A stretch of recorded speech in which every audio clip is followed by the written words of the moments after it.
Ongietorriak Larrotxeners gure 12. ikasgai honetara. Animazioari buruzko bigarren atal honetan berreskuratuko dugu aurreko tutorialean erabilitako proiektua.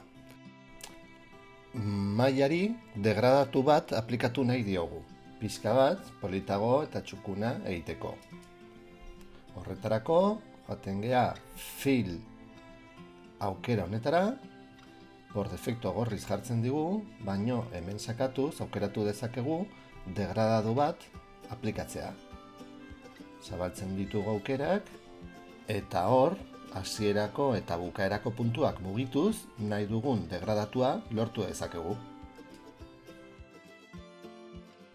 Orain nahi ditugun koloreak aukeratzen ditugu, bai bukaerakoa, urdin ilun bat aukeratuko dugu, eta bai hasierakoa, kasu honetan urdin argitsuago bat.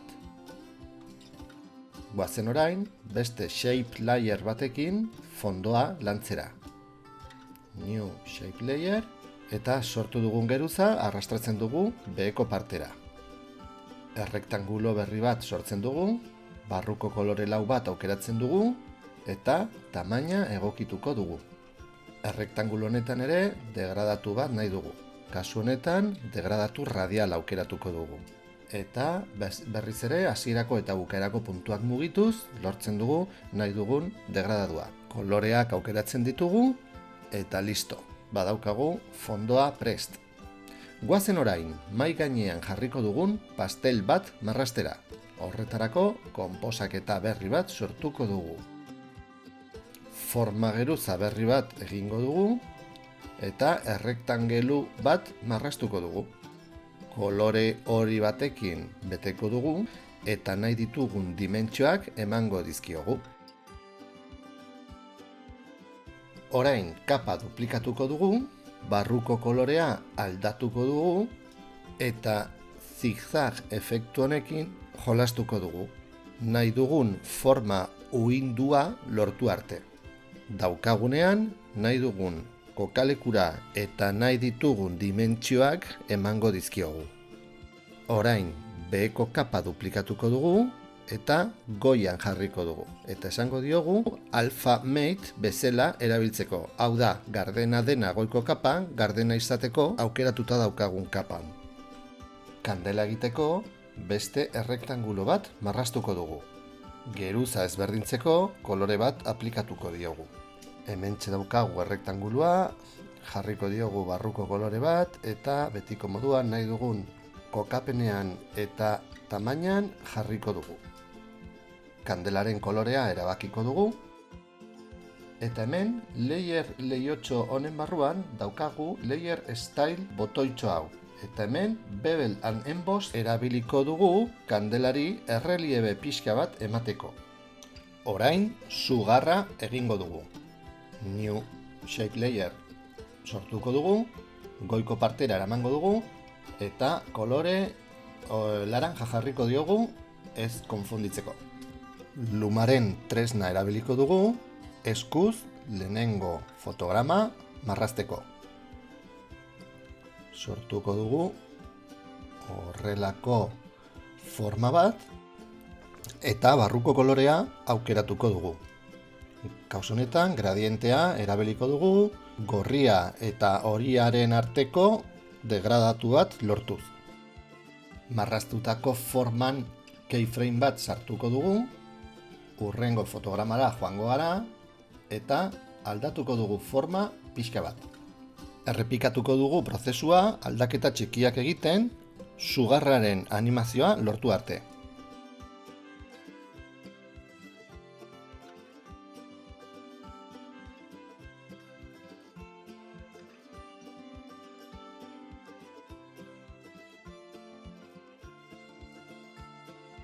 Buklean dagoen animazio bat lortzeko, kopiatuko dugu lehenengo keyframea eta animazioaren bukaeran pegatuko dugu.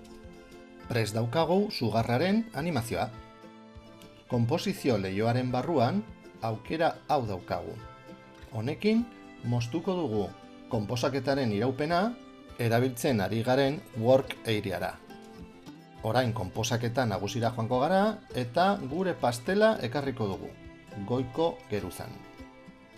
Jarriko dugu nahi dugun tamainan eta kokapenean, eta ikusten dugu gure pertsonaia txikiegia gelditzen zaigula, baina honek konponbide erresa dauka. Sortuko dugu objektu nulo bat, eta pertsonaiaren geruza guztiak lotuko ditugu objektu horrekin.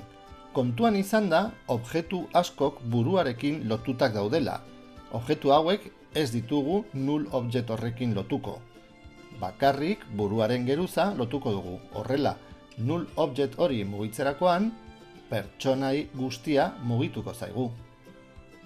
Hemen pastelaren geruza itzaltzen badugu, arazo bat daukagu. Gorputza borobil bat da, eta ez dugu hori nahi. Baina konponbide erresa dauka. Handituko dugu rektangulo horren eskala vertikala, berkokatuko dugu, eta listo. Badaukagu gure pertsonaia askoz handiagoa. Orain piztu dezakegu pastelaren geruza, eta berkokatzen dugu kokapen egokiago batean. Orain, eskubiko botoian sakatuz, time remap aukeratu ezkero, jarri dezakegu buklean, bakarrik kopiatu eta pegatu behar ditugu sortzen zaizkigun keyframeak eta jarraian ipini. Horrela, nahi dugun luzera daukan buklea sortu dezakegu.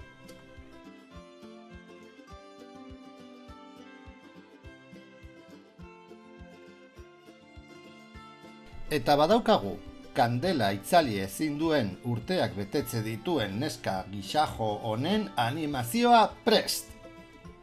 Eskerrik asko gurekin egoteagatik eta laizter arte, larrotxeners!